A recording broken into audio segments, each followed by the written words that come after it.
Yeah, this episode of $1 Million Worth of Game is brought to you by Amazon Music. I told you I've been using Amazon Music for a while. It's been amazing from the start. I'm talking about access to 60 million songs on demand, ad-free for less than $1, so you can play songs that you want at any time. You ain't got to wait for no commercials, no ads, and none of that. And you know, you could listen to podcasts. You could do whatever you need to do on Amazon. So make sure y'all go get Amazon Music right now. Of course, you know me and Wallow got it. It's wonderful. If you're going to love Amazon Music, go to Amazon Music Unlimited. Get your Prime Day deal for limited time. Prime members can use 4 months of Amazon Music Unlimited for just 99 cents. Go to Amazon.com/millions. That's Amazon.com/millions. For your Prime Day deal on Amazon Music. So go check Amazon Music out, man, because it's really good. You get 60 million songs, all the podcasts, whatever you trying to listen to, and it's all ad free, man. Amazon Music /millions. All ad free, huh? All ad free, man. That's what it's about. That's definitely what it's about. That's definitely what it's about. We sitting here right now, man. We waiting on the big homie to pull through, man. Yeah, man. But we gonna go right into this. It's not just about Amazon, music. It's also about the lawnmower. One thing about the lawnmower is everything. And you stole my weed whacker, my nose, and my ear trimmer. You took it. And I don't understand why, you just took it and you just using it. I think you didn't use it. When I took it, it was brand new. No, it wasn't brand new. I put it back in the box. No, but that's another. Listen, one thing about this is like manscaped.com. One thing I love about manscaped.com, if you go there, you put in the code million, you get 20% off and free shipping, for the lawnmower or the weed whacker. Anyone's going to keep your body clean, keep your nose clean, keep your ears clean. But just make sure whenever you do go there and you get that 20% off and you get that free shipping, you make sure you keep your weed whacker and your ear trimmer away. Ho. We got somebody up in here, man. We got to go into this thing right, bro. Man, we love the kids. Absolutely. You got to grab your earphones so you can hear this. Okay, talk shit. You got to hear this. You hear this? I hear it. You got to hear it now. Come on. I used to sing when I was in jail, man. You niggas was on right there. Listen, That shit man. was right. You now tuned in to $1 Million Worth of Game. $1 million worth of game. We got, listen, Onk is on here, man. Listen, we're in the compound. Listen, Englewood, where it's all good. You know what I mean? With the godfather of rap. Yeah, the man. Dogfather. Right. So some little young player got at me the other day, right? And he was like, Uncle Snoop, I need $1 million worth of game. I say, you on the wrong line, homie. You got to hit Gilly the King. That ain't what I do. Absolutely. And I'm going to give it to you. Yeah, hey, let me tell you, this shit you got going on over here is unfucking Listen, this is the compound. It's unbelievable. Man. I mean, I'm going to just keep it real, man. This shit, your peoples walked me through this shit, man. This shit was truly inspiring, man. It was roll out the blue carpet for you, my nigga. Yes, they know did. what I'm I saying? never seen no shit like this in my life. Hey man, it's inspiration. It's years Y'all of gotta see this being in whole the thing. industry and being around motherfuckers and seeing other people's shit, and then saying, you know what, I want to make my shit like this. You know what I'm saying? Like you got to go out and see and experience and touch and see exactly what it is that you can do and can't do. Like when I went to other niggas' studios, most niggas just had a studio. And then nobody was thinking outside the box, like, well, when it's time to do videos and podcasts and radio station and interviews. And so I was like, fuck it, let me put all that shit in one box and have it to where it's for my family, Right. it's for me, and it's business. And it's a bunch of business. And one thing I love, I see you had a lot of your homies in here. I'm talking about since you was knee high to a butterfly, man. I seen Lil Half Dead today. Come on, man, that's what we When do. I seen man. Lil Half Dead, little ghetto boys, what you gonna do when you grow? I seen Little Half Dead for the first time in my life. That's lost what we his do. Hey, mind. Wallow, we real niggas, man, and we like to stay connected to those who made us who we are. Yeah. You understand what I'm saying? Not who helped us get to where we get, but they made us who we are. Like my homies is my everything. Like you see when I play my music for them, we in there, we celebrating it, we enjoying it. Like I depend on them like they depend on me. Like I brag on them like they brag on me. Absolutely. Yeah, and let me ask you a question. What was that feeling, man? Because there's a lot of young cats out here that think the street life is all that. I remember everybody seen it when you was walking the court when you was a young cat. You going in there, you and Suge and them. What was that feeling, man? Could you describe that feeling to these young cats? It wasn't. It wasn't nice. It wasn't. We talking about murder was the case. When you fighting for your life, when you fighting a murder case and you in the judicial system, first of all, the system designed to beat you anyway. So if you go in there, with a 187, most likely you're going to lose. So my heart was beating every day. I didn't know what to expect. I didn't know how to carry myself.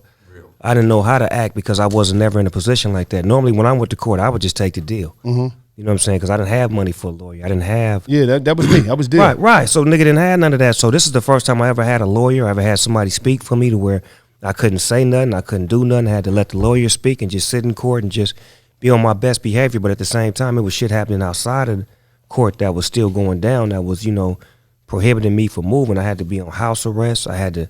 Couldn't move certain ways, couldn't do certain things. But it taught me discipline. You know what I'm saying? In a real crazy way, it taught me discipline because everybody around me was running wild, and I was the only one that couldn't. Let me ask you a question. Suge Knight, did that man change your life forever? He changed my life forever. Suge Knight was one of the best niggas that I ever ran across in my life for the simple fact that he was so honest, so real, so true, and so passionate about Death Row and about his artists and about us becoming who we are. And I like to reflect on the great shit that he did. Everybody know about the bad shit, but the great shit he did was he instilled in me the power and the will to just be great and just to stand on top of it and not to be second place but be first place. And, when you got somebody like that, before he became the mogul that y'all seen, behind the scenes, we seen that mogul. We seen him, giving us information, direction, coaching us. Like even when it came to my murder case, if it wasn't for him, I don't know what I would have did because he was professional enough to know that you need a lawyer. We got to get a defense team. We got to do this. Don't say a word. How much did your lawyer cost? Man, we spent about $10 million on that case. Damn. Just to get you out. He spent $10 million cash. At least, because the case went on for 3 years. And y'all had the best lawyer you could get. We had David Kenner, and then he brought in Johnny Cochran, and he brought in Donald Ray, and then they brought in another attorney. It was like I had like 5 or 6 attorneys on it. They had a detective, a pathologist, the DNA, the video, like every level of the game. It was like was the first time that video reenactments was introduced in court.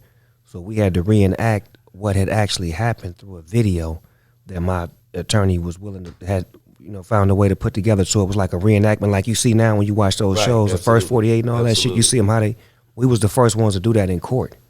And that shit was because the money we was spending, and this lawyer was so sharp. He was like, I got to let people see, because the way they see you as just a gangbanger that did a drive-by. So we got to show them exactly what happened so they can be inside the seat and see exactly what took place. Let me ask you this. Suge, you still talk to Suge? Yeah, I spoke with him about 2 months ago. How you doing? He doing good. He doing better than he was before. He's got a good spirit. And good. I just wanted to communicate with him just to keep the love and let him know that I'm going to keep his spirit alive. And if, the grace of God, if Death Row happens to get, dropped in my hands or open back up again, I'll be willing to keep the spirit of it alive and just do my thing. That's why I'm representing, for the spirit of, because I remember that's my birthplace. That's my start. That's my Absolutely. ecosystem. And that was one of the first people to believe in you. Exactly. You better know it. One thing I see about you, man, earlier in your career, you always, no matter what color you was, but whether you was red or blue, you showed dudes love. What was important? It seemed like you leveled up quick, whereas though you wasn't with the dumb shit. You was like, man, I'm just trying to help everybody out. What is the importance in that? Could you educate cats on the difference between street shit and being a street nigga and being a businessman? Well, when we started Death Row Records, it was a bunch of street niggas in there, and we had to learn how to become businessmen because we all were from different parts of the city. You had some Compton Pyrus, you had some Long Beach Crips, some LA 60s, you had some niggas from everywhere in there. And we had to learn how to get along with each other, and we had to learn how to love each other and how to work together. And we built a brotherhood and a bond. Some of my best friends are from neighborhoods that I'm not from or neighborhoods I wasn't supposed to get along with. And once we learned that technique as far as being able to break the wall of stereotypes, we can't fuck with them. Nah, we fucking with them. We hanging out with them. We gonna tell them how dope they is. We love them. We appreciate them. Then it became what it is now. That's why you see so many young rappers who are the fruits of our labor. When you see a YG and a Nipsey become brothers and do songs together, that's Pyru and 60 Crip.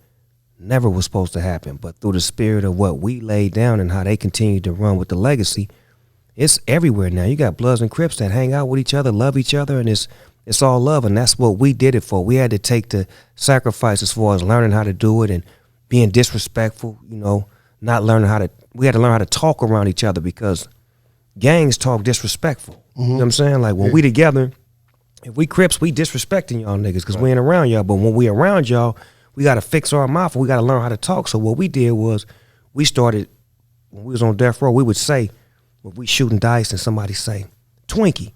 Like, nah, you can't say that cuz it's 20s, cuz I'm from 20s. Right. You disrespecting my neighborhood when you say that. Right. Then nigga got it. Okay, understood. Nigga tramps. No, you can't say that, my nigga. You got to say trays, homie. You disrespecting my neighborhood. Right. You know what I'm saying? So it's like through the culmination of us moving and working with each other, we learned how to respect each other. Right. Because we always taught to disrespect. Right. You can come up with something easy to disrespect a nigga. That's what just on the tip of your head. Nigga, fuck you, nigga, bitch ass nigga. Mm-hmm. But can you say something to show a nigga respect? Right. I fuck with you, Gilly. I fuck with you, Wallow. Y'all niggas is cold. I like how y'all get game out. I want to be down with you niggas. Right. Now, I found something out because, I be trying to dig because I want to ask Snoop some shit nobody ever asked him. And I said, Snoop's from 20 Crips, right? Right. But his security is from Insane. Right. Right. How did you manage to break that wall? That was some major shit. Because y'all was warring for ever, right? Right, but here's the origin. We started together. 20s was one of the first gangs in Long Beach. And then Insanes formulated. And 20s and Insanes used to move together. It was an Eastside Long Beach thing. No matter where you was from, if you was from Eastside Long Beach, we moved together. That's why when I did the Eastsiders record, Deuces and Trays, the old-fashioned way, I took it back to the way it was supposed to be with Trady and Goldie Loke, putting the Insane and 20 together, working together. Right. Because Trady from Insane, Goldie Loke from 20s. So putting them together in a group was also a move to show that we need to be together. And my security is my cousin. That's my blood. Mm-hmm. That's my blood cousin. So no matter where he from, he loved me, and it's blood. You understand what I'm saying? Mm-hmm. So when it's family involved, the gang don't matter. You get what I'm saying? Right. And Absolutely. I felt like, putting that statement together with me and him moving together, it put unity in the hood because it made them have to work with each other because we working with each other. And every time we pull up, he gonna bring some of his homies, I'm gonna bring some of mine, and we gonna have a good time, and we gonna show niggas how Long Beach supposed to do it. I was just in the studio with you, right? Mm-hmm. And I seen the energy in there from the homeboys, the energy in there that you had. Like, I remember when Dr. Dre came and got you out the house in that video, 92. Mm-hmm. I was in juvenile placement. I'm talking about decades ago. What's the key to making memorable music that lasts forever? Your shit lasts forever. You got some songs you hear out here last year, you don't even hear it no more. Right. I think when you tapped in, like, when you got a real good soul and a real good appreciation of what was made before you, like, we pay tribute to the greats. Like, when y'all niggas be riding in the car and y'all be singing that old shit. Yeah. Like, what niggas don't understand is, like, that's paying tribute to great music that was made that wasn't just bubblegum. I'm gonna say this shit 4 times and slap it in the hook and make it repeat. Nah, nigga, we saying some shit that means something, that's sentimental, that touches your heart, your soul, hair stands up on your arm when you hear it, and it means something. Like, we want to make records that mean something. And sometimes people don't understand that when you're in the studio. You could just make a record that is a moment record. You in the moment. Right now, everybody's saying lit. Everybody's saying this. So you want to make a record that's for the moment. But if you want to make a record to stand the test of time, write about your pain. Write about what you're going through. Because there's more niggas going through what you're going through than more niggas that's getting lit. Hey, Yeah. So, hey, Unc, I got a question for you, real quick. Let me ask him a question. So you went from, like, basically having a complete rap career, right, to transition into the TV world, movies, making that transition. Like, how like, what would you advise people that, like, look at, like, because a lot of the youth right now look at the violence, you look at all the new young rappers, it's all, guns and everything. How, longevity wise, what would you say to those kids that would get them right as far as understanding how you have longevity like an Uncle Snoop to be able to do what you do and make that transition to still have your life first and foremost, but to be able to have wealth as well? I think the worst shit I could tell a nigga to do is change. The best shit I could tell a motherfucker to do is to do you. That's what I've been great at. Doing me and figuring this shit out as I go, navigating my path as it comes to me, not really knowing what's before me, but just having faith enough to know that I'm gonna make a good decision. And if I don't, it's my fault. But if I do, it's my fault. So I say to those that's doing it, when you want to grow and graduate to the next phase of your career, you'll know. it shouldn't be a rush. It should be music right now. You should love your music and love making it, whatever the fuck kind of music you making it. If it's gangster rap, if it's R&B, if it's melodic, if it's whatever it is, you should really stay true to it. That's what I mastered. I mastered that first. Mastered that rap shit. Then when I stepped into TV and movies, and I had that as something to fall back on. I could fall back on rap because I got that shit on lock. But this shit is different. It's a different monster. You're not dealing with record labels. You're not dealing with A&R. You're not dealing with radio. You're dealing with a system that don't give a fuck about you, that was here before you got here, and nigga, they don't care when you gone. So you got to know how to navigate that system. So I created my own by saying, let me build a facility so I can shoot my own shit, package my shit up, take it to a platform. You niggas want it or not. Right. And if not, I'll put it out myself. Right. But everybody don't have the finances that I have, but you got a phone. You got means of creating. So I love this right here. So you believe it's important to have real estate? Man, real estate is the most important thing in the world. If you don't own land, you don't own nothing. You know, a lot of times when I first started buying shit, I would buy cars, jewelry. I didn't ever pay my house off. I was like, I'll get to that shit. I'm just gonna pay rent $3,000 a month. When a nigga just took $700,000, just paid the motherfucker off, but not knowing. But when I went to No Limit and seen how Master P and them niggas did it, them niggas was like, shit, this shit paid for. Them niggas buying houses. Like mansions and shit? Like buying them. Like Death Row, we was like leasing. You get me? Leasing. So you paying somebody else's rent. No Limit was what house you want, what car you want, in your name. Yeah, in your name. Damn. And speaking on that, I seen an interview where you said, you know, when you went to No Limit, you was fucked up. I was. And that kind of fucked me up because I'm like, at that point in life, Snoop had already sold like a shitload of records. But that was big to me for the youth to see that even Snoop had enough humility and enough that, because you could have fronted and nobody ever would have knew you was fucked up. Right. Like a lot of niggas do. Right. But you put it out there like, no, when I went to No Limit, I was fucked up. I think you said I was looking for like 1,500, 2,500. Nigga gave me 25,000. Yeah, it was 3,500. I wanted 3,500 for a verse, but he gave me 35,000. Yeah. And he gave me game on some, you know, how I should be moving. You know what I'm saying? And just was willing to take me up under his wing. And he looked at me as a star. He didn't look at me as a nigga that was wild or that didn't have it. He seen what I could continue to be. And that's why when I got with No Limit, I don't think I was big as I was on Death Row, but I think I was better. I think I was more wholesome. Like on Death Row, I couldn't really touch or fuck with niggas like that because we was only in-house, but on No Limit, I was able to be on 50 fucking records. I was able to be cool with this nigga, him, I love you, what's up, my nigga, what's happening? On Death Row, it was like, looking at us like, oh, I can't speak to them niggas. Like, what's up? Niggas won't even say nothing. So it was a wall of defense. Now the wall gone, and JD my nigga. JD been my nigga. And it's a level of comfortability. So now me and JD can hang out. Now me and Puffy can hang out. Now all the niggas I want to fuck with, I can fuck with them. Me and Puffy went on Steve Harvey's show. Right. But you couldn't fuck with them back then because we was being geographical. Right, and we was being for the team, and whatever the team say, you got to roll with the team. You can't be the sore thumb. Absolutely. The team say, fuck Gilly. Man, but Gilly my nephew, fuck Gilly. Right.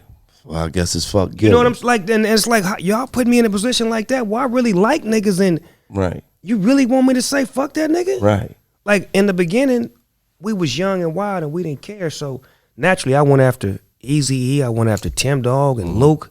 But Tim Dog was, that motherfucking song he made was crazy. He came, but then we knocked him all the way out the motherfucking box with the Dre Day. Don't play with me. Yeah, I know. I'm just saying. He Shut that shit down. Fuck you talking about? Shut that shit down. I was, when that nigga said fuck Kyle, I was like, yo, shut shit. that shit down. And don't mention me kicking the buildings down. We're going to leave that alone. We're going to leave that alone. Yeah. We're going to leave that alone. With no but answer. I want to say some shit. With no answer. That was. You hear me? I would keep it all the way around. I was a little salty about that shit. shot. He kicked the buildings. The big shit. With no answer.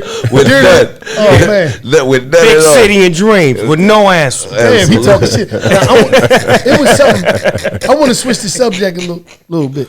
Soon as the doors open in the compound today, the first person I seen, and I've been seeing her my whole life, was your wife, man. through this whole building, there's pictures of you and your wife on everywhere, you and your baby, but it's you and your wife. And I'm like, yo, I know her. That's like family. From seeing her through all these, I'm talking about the documentaries, the ups and downs, before you was Big Snoop, before Death Row, y'all in the picture, you're holding her. I'm talking about all through this shit. How do you make it work? How do you make that love, that black love work, man? It's hard, but it's gotta be cemented. It's gotta be cemented in your heart that this is what you like, this is what you love, this is what you want to be with, and you just gotta know and understand that. Like when I made a decision, I knew, you know what I'm saying, way back in the day, it's just based off of how she moved and how she carried herself, how she would be better for me even when I carried myself halfway backwards or wrong or out of pocket. I knew she was gonna always be solid, and that's what you got to know when you choose your partner, not what you do for her, but what she could do for you when you at your lowest moment, or when you at your weakest moment, or when you at your moments of fucking up. Like how they keep your back and keep you locked and loaded. You got one. Yeah, you know what I always say, man, you need a woman in your corner like a boxing trainer, man. Mm-hmm. You know what I mean? When life kicking your ass, she got to have a sip of water, a motherfucking hell of a speech. Get out there, champ. You can do it. Get the fuck back in the game. You can do it. Just slip to the left. You keep going to the left a little bit. Get caught with that hook. Slip to the right now. All right, she got to be in your corner like a boxing trainer, man. And pick your partner wise, man, because a lot of motherfuckers pick their partners based off of lust in the moment, and that's how that shit end. It end hard and fast. But when you pick your partner right, that shit don't never end. It lasts. And a lot of niggas fuck up because they be going with looks over loyalty, man. Right. What she look like? Well, let's see what she look like in the morning. Right. After all that shit then fell off. Absolutely. But you wake up with that one fucking eyelash. Motherfucking fake ass eyelashes, makeup. Wallow got shit all on his shirt. Like, what the fuck did you wear? What is this? You eyelash on the floor and shit. Bitch, you gonna get me in trouble with all this shit on my shirt. Bitch, wake up in the morning time for good morning. I ain't doing that though. Look like motherfucking a construction worker. Hey, listen, when y'all was touring, listen, Pac, right? Rest in peace to Pac, man. Mm-hmm. How was them studio sessions with Pac, man? Y'all was like, how was it, man?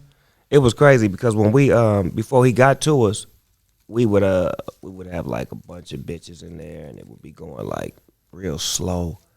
We like listen to songs. Like for example, if I made a song today, we listen to that motherfucker for like 3 days and just be stuck on that motherfucker. Every day we come in, we just listen to that motherfucker. Right? When this nigga came, he changed the whole script around. It was like, nigga, pull this song up, and everybody in the studio, he like, all right, I got 4 verses. Start writing. Nigga start writing. He go in there and bust. You bust, you bust, you bust. Song is done. Don't even listen to it. Pull the next track up. Damn. I got 3 verses on this because I'm doing 1. I'm gonna leave 2 for y'all. Who wants some? Niggas bust. That shit wasn't hard. That shit was tight. That was tight. Y'all in there. You out. Boom. Next song. We'll listen to it tomorrow. Right. And nigga do like 3-4 songs, and then he come back and listen after the engineers fine tune it and move it around. He don't like listening to shit like when you record and I record. You know, we just be listening. Sloppy, he don't want to hear that. How long did it take that All Eyes on Me to get done? Shit, that nigga did. Him and Daz did. They did half of that motherfucker in like 2 weeks. God when he got out, Daz was working on The Dogfather, and I was like, fuck that, cuz is home. Get that nigga everything. So it went from Dogfather to him taking all of the ammunition and giving it all to Pac. And cuz went to work. That nigga Pac was on it.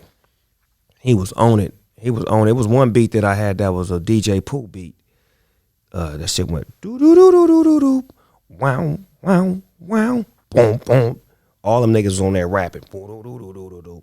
I'm like, damn, that's my beat. But then I heard them niggas. I was like, God damn, they can have that shit. Yeah. Like, you know what I'm saying? That gangster party though. That gangster party ain't nothing but a gangster party. Was Pac the hardest work that you ever was in the studio with? Oh yeah, that nigga smoke Reggie too. He be smoking fuck regular weed. Here. Don't let that nigga get you thinking he's smoking that don't good you shit. believe that shit. That nigga smoke regular. I think Pac was probably the fastest, most efficient nigga I ever worked with in the studio. Okay. A lot of niggas take a long time. You know that. Yeah, Still absolutely. niggas Some niggas all write day. be 2 days writing a fucking verse. Right, like nigga, then you ain't saying shit when you get in Right. there. Like you took all that time for this? Nigga, you could have been said this shit. For real. I think probably one of the hardest working people I've ever been in the studio with got to be Manny Fresh. I thought you was gonna say me. Manny Fresh go to work? Manny Fresh lock in, man, and just make beats for fucking 2 weeks at a time. Like, it's like, you be sitting there as a rapper, like, what the fuck is we gonna rap? Like, but he be putting that shit together, man. All these niggas got a different hustle. Yeah, absolutely. That's one thing I could definitely say about Cash Money. They showed me when I got the Cash Money how you really hustle in this rap shit. Right, because we was playing with him. That's what I said when I was on Death Row, we was playing with it. We wasn't doing none of the shit that No Limit was doing. Them niggas was selling merchandise. They was doing shows, had gas stations. Niggas owned property. Niggas was like investing in shit, had real estate. They was getting money like that. Stocks and Snoop, bonds, nigga. how many properties you got, Snoop? I got a few. I don't know how many I got as far as like hand count wise, but I got a few. You ever heard of Rona Proof? Mm-mm. That's my strategy, man. So I've been teaching people how to get started in real estate because we all know, like you said earlier, that real estate is one of the most important, vehicles for generational wealth because one thing they don't do is create more land. So us owning it, I wanted to give people game how you can get started without having to have money. Most people think real estate is you got to have hundreds of thousands of dollars to be able to maneuver in the business. Well, it's a strategy called wholesaling where basically you take the contract, you go and negotiate with a person that's about to lose the property, a distressed seller, somebody that got maybe died through COVID, whatever it might be. We negotiate and then sell that contract to a cash buyer, maybe somebody that know Uncle Snoop that's looking to invest in certain areas, right? So one of the hard parts for people is to find good data, like where you go find these houses that you can go and get these properties under contract. So People listening, where they can find it at? Yeah, so you can go to closersdata.com, www.closersdata.com. How you spell closer? Some niggas can't spell. CLOSERSDATA. So your ass can't even spell. No, he fucking me up. He telling me something right here. Damn low. Closersdata.com. You done got me murked on here by COS. Wait, hold on. Let me look at my phone. Yeah, close it. Closersdata.com. See, you done got me murked on here, low. God damn. Listen, but no, like if I'm a young cat and I'm trying to get in the deal, they offer me contracts. Like I'm thinking about going independent because they got all these digital platforms. I ain't really got a lot of money, but I'm getting hot. What advice you get to a young cat if I'm coming to Uncle Snoop? Like, yo, man. And this is my $1 million worth of games segment right here. Uncle Snoop giving $1 million worth of game up today. First thing you do is get you a lawyer. You got to get a lawyer. You got to get a lawyer so that way you won't sign nothing that it's gonna cost you down the road, and you be like, damn, I wish I woulda, coulda, shoulda, had. No, you get you a lawyer first. And one thing about a lawyer is work for hire. So that means that they'll take the job before you get money, because they'll base it off of the money that you'll get.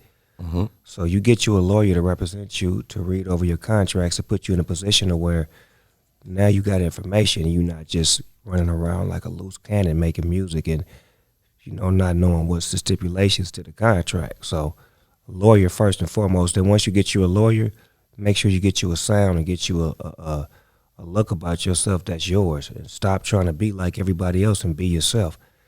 And then from there, you should be off and running. That was strong. That's $1 million worth of game right there. We got one segment left, man, that we do called Stories from the Cell. Snoop been locked up. Wallow did 20 years. Of course, y'all know he went in at 17, came out at 37. Who giving the stories from the cell? I'm gonna let Snoop give up his crazy story from when he was in jail. Oh man, Some crazy shit. This is real crazy, right? So I'm 18, and it's my first time in the county jail, and now they got me in like the cell with a bunch of murderers and lifers and shit. I'm like, this is pre-murder case. This is just like a nigga regular. Like, how the fuck did I end up in a cell with these niggas? They probably was going to court. It was some of that shit, but we had to spend the night in the cell together. It's a Mexican gangbanger with EMF on his back. This nigga got 100,000 tattoos and shit. He looking at me and shit. He like, I got you, Holmes. And I'm like, oh, you ain't got shit, nigga. I know that much, nigga, that you ain't got me, nigga. I got you. What you don't got is me, nigga. You understand me? So look, the next day, he leave. And it's another dude coming to sell. Black dude, look like he on crack.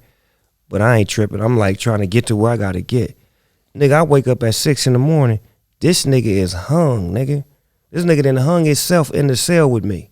Oh my God. This nigga feet hanging, nigga, right by the end of the thing. I'm like, I done slid up under the nigga and told the guards, come get this nigga, man. I done slid under the nigga like the snake, nigga.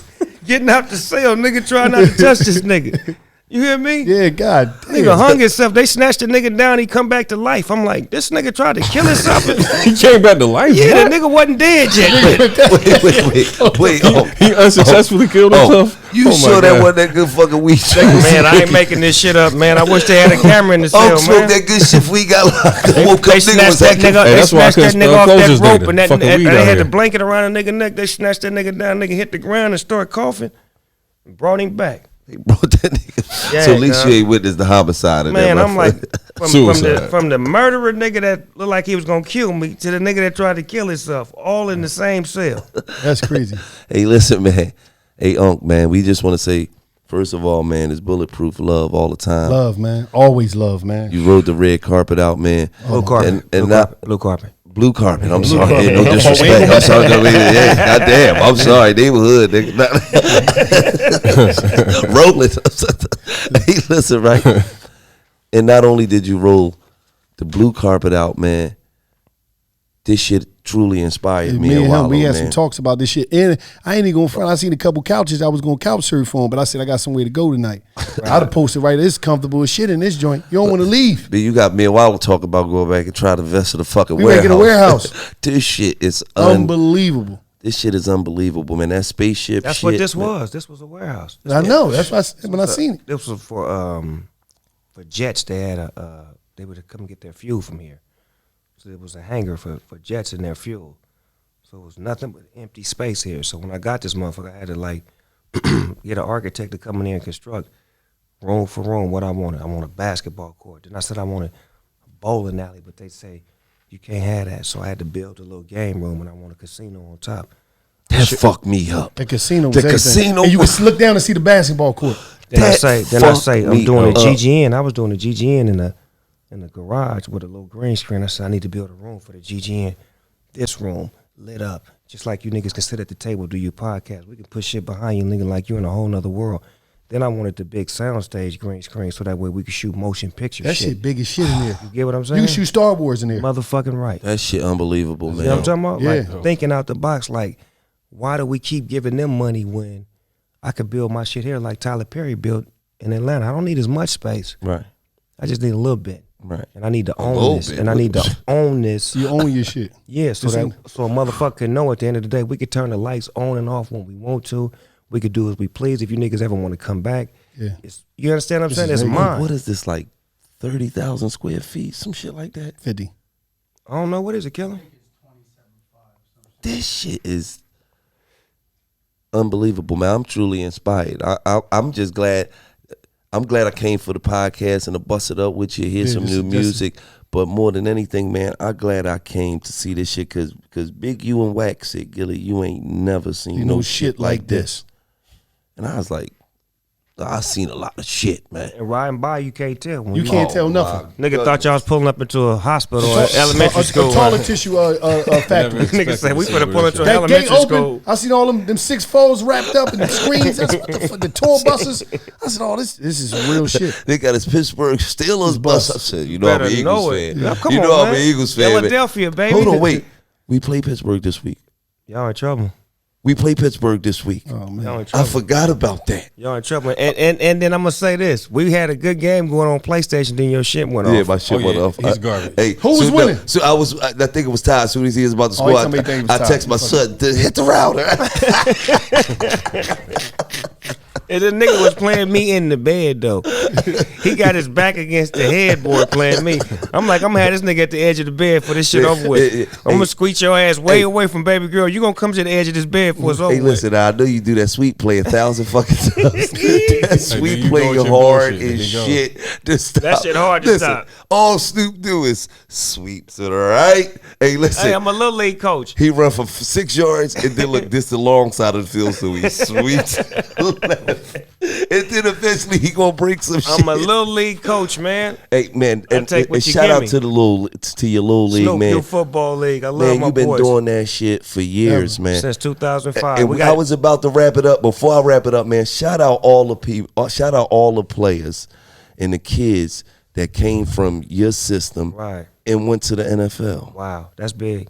That's big, and there's more to come. And they really amaze me. And we got some Rhodes scholars too. We got some doctors, some lawyers, some Beautiful. firemen, some police officers, Beautiful. some politicians. I mean, we breeding them, man. We getting them off, to a good start. We teaching them to be student athletes. And I want to give a shout out to all of my coaches, my volunteers, Yes. the mamas, the grandmamas, the people that bring them to practice. Yes. We also got the Snoop Youth Special Stars league too that we got for special needs kids.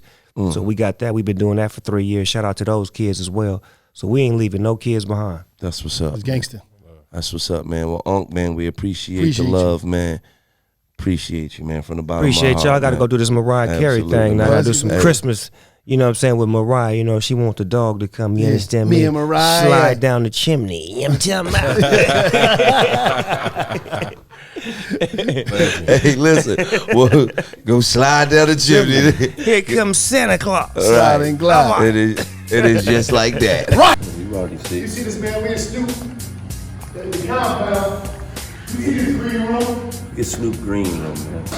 You can shoot Star Wars in this joint, man. You see this joint? Look at it. I don't know if Unc know he on that bike or not, but Yeah, it's calm. look at that. I'm calm on the bike. Oh, look at the back of the steering. Look at the back of the record steering.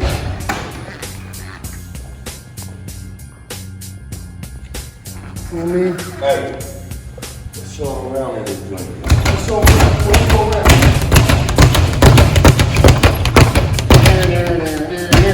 Let's show them around real quick. Come on, y'all.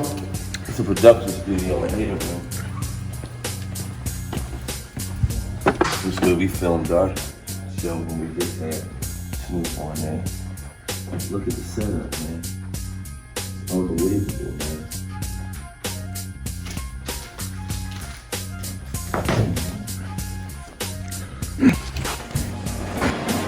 Game was crazy, man. Game room is crazy. When Snoop say, I'm in a 2-man cell with my little homie Half Dead, that's Half Dead right here, baby. What's that? That's Half Dead, little ghetto boy. What you gonna do when you grow up? Yeah, that's what it is. You already know We gonna go up here to this casino, show you this casino life, man. I'm ready to go. I'm ready to win some money from Gil.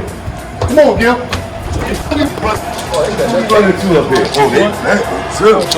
Four. Fat boy. You already know.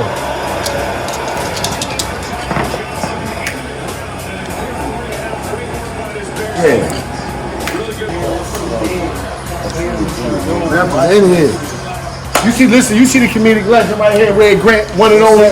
You like it? No, in the behind the scenes, these are real ones. You see it, baby. You see Red all up in here. You know what I mean? He was trading that game. Hey. The funniest people in the world are the best people in the world. These brothers embody all the spirit of funny, happiness, and love. Y'all keep rocking with them. Look, both of y'all, man, y'all ain't had me on your podcast yet. You know what I'm saying? Like, I got a problem with that shit. How you got a I got problem? no. Why you touching me? Nut ass nigga. Tell them on the podcast what happened for your life. Listen, my life changed for the better, man. All that negative shit is away. You gotta get away from that negative shit to progress in life. It's called prevailing. It's called growth. Look, we are flowers in the ground, right? A flower needs to grow. I needed to grow. I had to go. Thank you. I had to go. Fat boy. That's it. I had to go. I had to go. $8 worth of game. I had to And go. let me tell you Let's something. go to And when grow. you learn how to go, He lost you weight. learn how to glow. Yeah, that's it. Come on. Get it right. That's the jury. And look, I want to tell y'all something.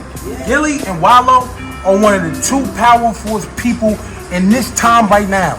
too powerful people. Stop playing with them. Too powerful people. I'm not playing. They too powerful people. They give y'all so much knowledge. Young niggas, follow it. Listen to it.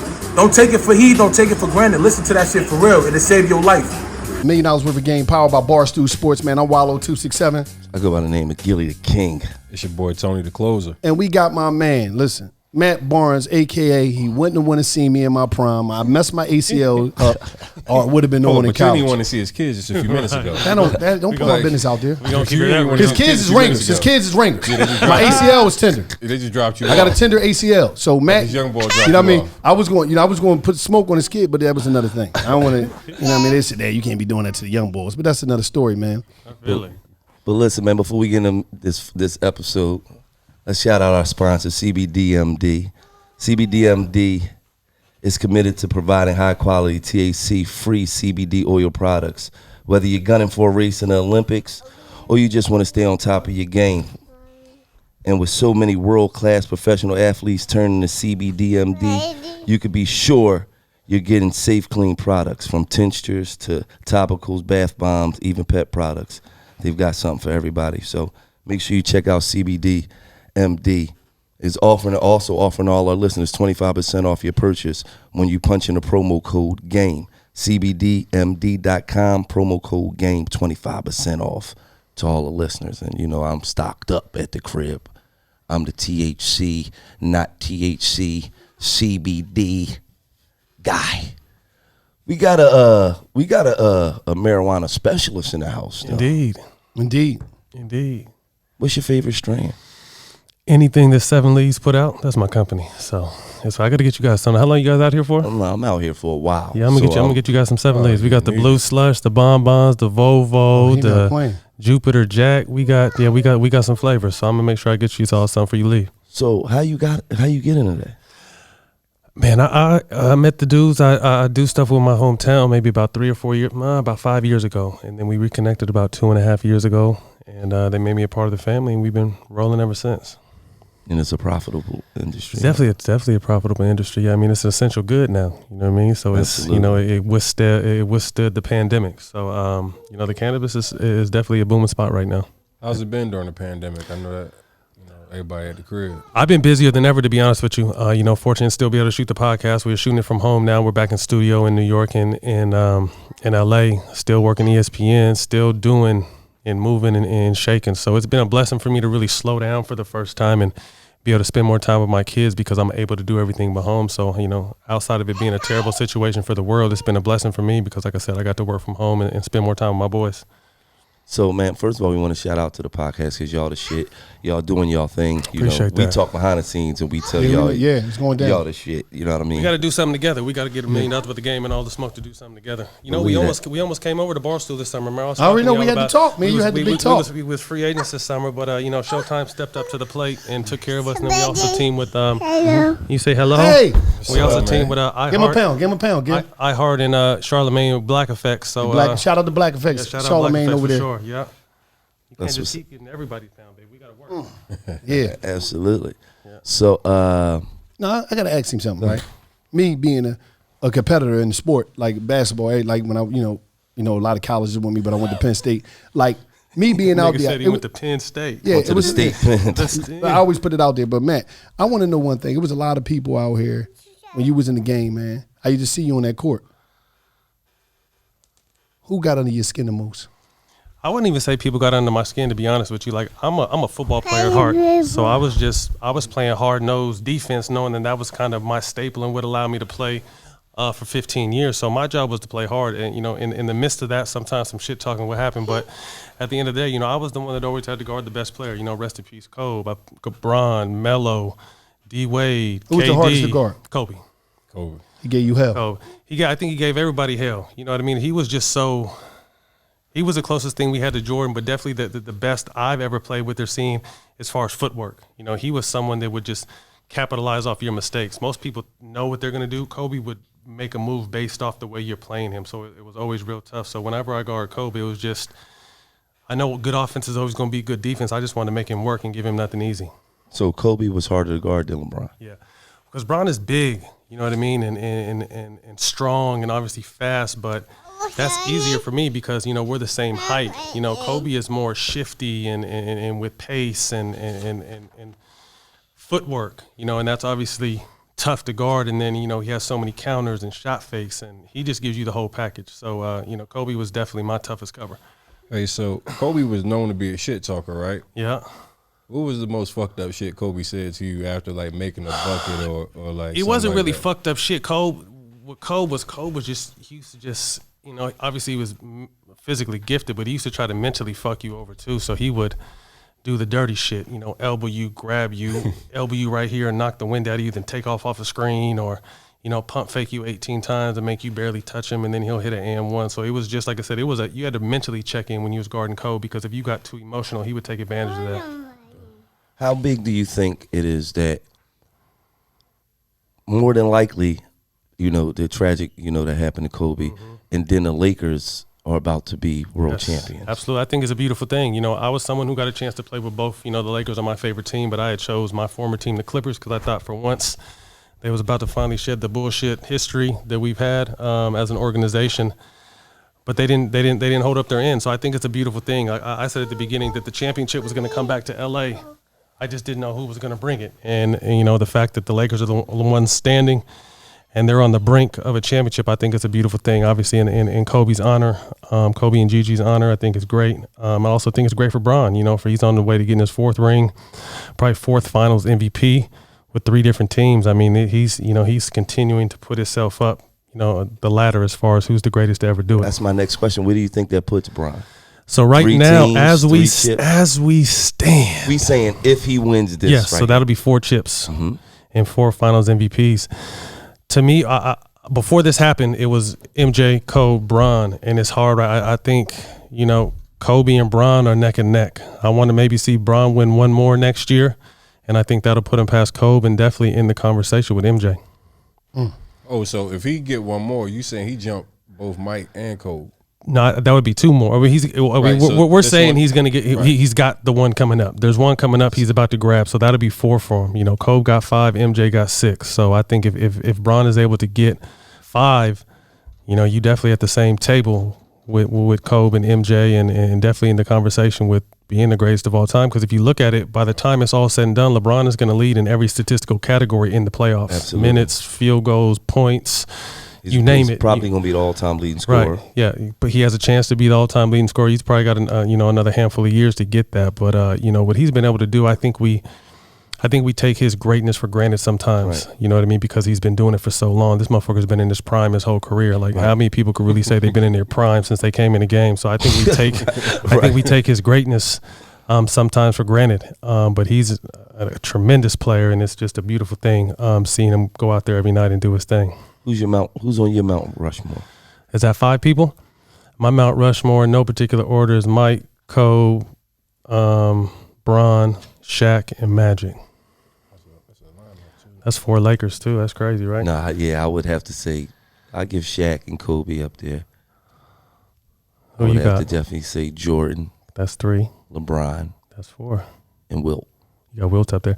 See, I don't like hating against Wilt, but to me, when Wilt played, it was a different time because the average height of the person was y'all's height. You know what I mean? And the other, and I'm 6'6". Outside of, you know, with all due respect to Bill Russell and what he was able to do, just the average competition that he was facing night in, night out wasn't the caliber that Shaq was facing going against Elijah Wan and Ewing and you name it. You know what I mean? And it was a different time. So I think Wilt was definitely ahead of his time. I think he was incredible, but I would want to see Wilt play against more competition. Like I said, obviously the great Bill Russell, they used to have their battles, and, you know, obviously Bill has 11 rings, but, you know, outside of that, there wasn't really too many people that could go toe-to-toe with Wilt.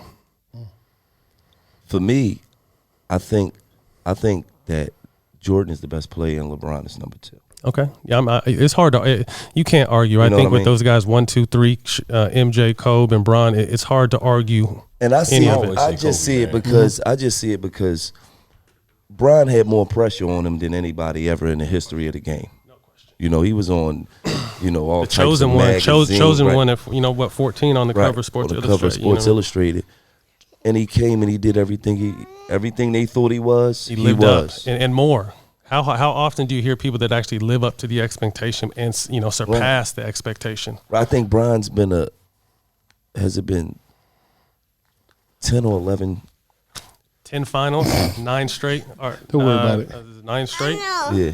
He's It's strong. something stupid like that. Yeah. I mean, 10 in finals like appearances. 17 years. It's incredible. That's unbelievable. Incredible. And some people want to knock his record, but you think about it, he took some bullshit ass teams there that shouldn't even been there. First of all, the team with Mo Williams and Larry Hughes and Ilgauskas and like, come on. I don't think me personally, I don't think Jordan gets that team to the It's final. tough because he does. So he wears so many hats when he's playing. You know, he's really can literally play 1 through 5 and do whatever you need. I think obviously you give the pure scoring edge to Jordan and MJ, but that was more, Jordan and Kobe, but that was more their MO. Right. Bron was the great, if you think about it, Bron is a great scorer, but he's also top 10 in assists. Right. Like that's something Mike and Kobe He led the never league come in to. assists in year 17. I think his assist was probably like his early career, like where he got criticized the most because he wasn't in the clutch moments taking advantage, you know. Well, I think I got a chance to play with Kobe. I missed MJ about a year, but they were fucking killers. Like instinct, like if we gonna lose, I'm gonna take that last shot. And I respected that, and I loved that because I got a chance to play with it and against it. But people knock Bron for making the right play. Right. You know what I mean? LeBron is the person, well, shit, if you got 3 motherfuckers on me, I'm going to pass it to my teammate to hit the game-winning shot. And if they miss, the only bad part is Bron gets the criticism now because he wasn't aggressive. And not the guy who missed the wide-open corner 3. Exactly. You know, so it's like, why tough. You didn't shoot with 4 people on you? Right. You know what I'm saying? It's a tough situation, but you can't go wrong with any of them. Absolutely. Let me ask you a question, man, about regular life and marriage, because I know you've been married. Mm-hmm. You know you went through a divorce. Are you married again? You in a No, relationship? I'm single. No, single. I'm a single so dad of 3. Single dad of 3. So, what was the worst thing about marriage, and what was the best thing about marriage? The worst thing about marriage is tough. Tough. And I think the one thing that people mistake in marriage is that we put, this is your craft now, my craft was basketball, my craft is this now. We put so much time and effort into the things we're passionate about, and I don't think we put that same energy and effort into marriage. It's kind of just like okay, like I love my spouse, but I'm not going to put the same amount of attention and time. What I love. You're right. That makes me my money, my career. Right. So I like I said, and I'll be the first to tell you that I didn't do that. You know, so I just think it's tough. Especially being in the league with the world on you. We made a mistake of being on that bullshit reality TV early on. So it made it, that much tougher. I would never say it was the fault, the reason we divorced, because it wasn't. It was just, it made it, when you allow people to look into your life, you can't get mad when they start criticizing or trying to critique shit. Right. You know what I mean? Because we opened that door up. So that was probably the toughest part. The best part was just being able to have, I got 2 beautiful twins. They just beat you guys a second ago in the pickup. You keep putting that out there. In the That was the first time I actually said it. But that's it's on tape too. It's tough. It's on tape. About to go up. It's tough. It's on tape. But that was the best thing, and now that we're on good terms too. We're raising 2 beautiful young black men right now in a crazy time in this world, and I think that's the best thing, that we've been able to circle back around after 6 years of being separated, and just co-parent for the greater good of our kids. So that's probably love. my favorite that's love. part. And just being able to respect each other no matter what happened, how it go. I think that's the key. I think a lot of times no matter what happened in life, friendships, partnerships, everybody always get crazy, get trashy, and to be example for your children, because your children is watching everything at all time. They taking notes of how they should act when they grow up, based off of the way y'all teach them about how y'all treat each other. So it's just great that y'all really got that stuff together. It took time because, some people it takes longer than others. Some people get right off the bat. Obviously, our shit was, public record, and we went through some shit, but we were able to, put all the bullshit aside, and me and old boy were able to make up and be cool, and then her and I getting back on the same page. Like I said, at the end of the day, it's for the kids, because you can see when her and I are like this, I see the kids' energy is off in school and focus, and one of my sons started eating a lot, and it was just like, that's all because of the example we're setting. You know what I mean? So I really had to be like, it's not arguing with you. The energy that we're giving towards each other is not worth it no more. And, like I said, she finally came around about 6-8 months ago. And when I tell you, things are great as far as us just being able to conversate and co-parent, it's been amazing.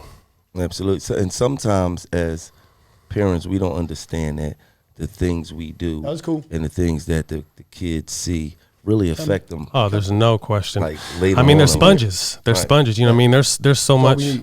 there's so much, baggage that most people carry from their childhood, and now, like before, it was kind of weak to talk about it, but that's a part of that mental health. Right. You know what I mean? And it's discussed now, but there's stuff that I have issues loving because of the way how fucked up my dad was in my childhood, and the example I saw in my life, and at 40 years old, I realized that, you know what I mean? So you're definitely sponges from little band's age is about to be 2, the twins are about to be 12, like they see and hear everything. So like I said, the most important thing with me is just raising them to be good men, but setting a better example for what, like I could say all I want to say. I give them plenty of game, but they got to see my words meet my actions. Absolutely. Let me ask you a question. How do the medication work, the marijuana for your trauma and everything?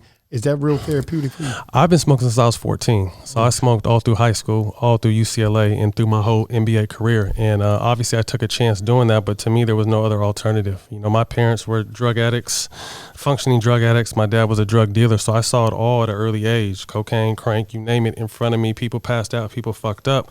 And I either say you either go that way or you go the opposite way. And I can proudly say I went the opposite way. Just at 14, I started stealing some weed from my dad and kind of enjoyed it because it was an escape. It allowed me to focus.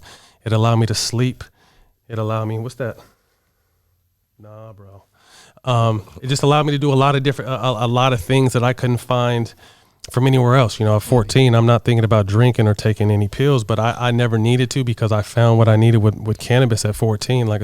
So I've been able to do that throughout my career. So it's beautiful to see, 26 years later, there's actually medical research backing up everything I've been saying more than half my life. We could talk till we're blue in the face about how we feel and how it makes us feel, but until there's medical research behind it, which there is now, we weren't going anywhere. So we're definitely making strides as a cannabis community. Absolutely. So, we don't want to hold you too long. We know you got your young in here, man, but we seen you, we bumped into you, we big fans. We always busted up on the phone. No doubt. We big Tell fans. Stack, we said we missed right. No, we like I said, we all got to sit down and you do our show, we do your show and sit down and really try to get some money together too, because I think, Yes. us three and my brother Jack, we're some of the most powerful voices and respected voices Absolutely. in the space. Yes, And right now we need more leadership, than we've ever needed. So the more we can come together and do shit together, get money together and help the world together, I always look at it as a blessing.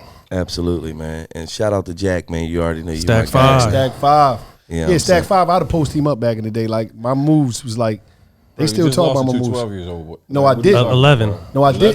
No, I did. 11. My Yeah, ACL, 11. my And ACL was they tender. were shooting jumpers and Well, my going by ACL was y'all and tender. getting. I feel it. My ACL was tender though. Yeah. Yo, he ain't no Young joke. just grabbing everything. Hot sauce. If he can get his hands on it, he gonna move it. Absolutely, man. But listen, man. 11-year-old.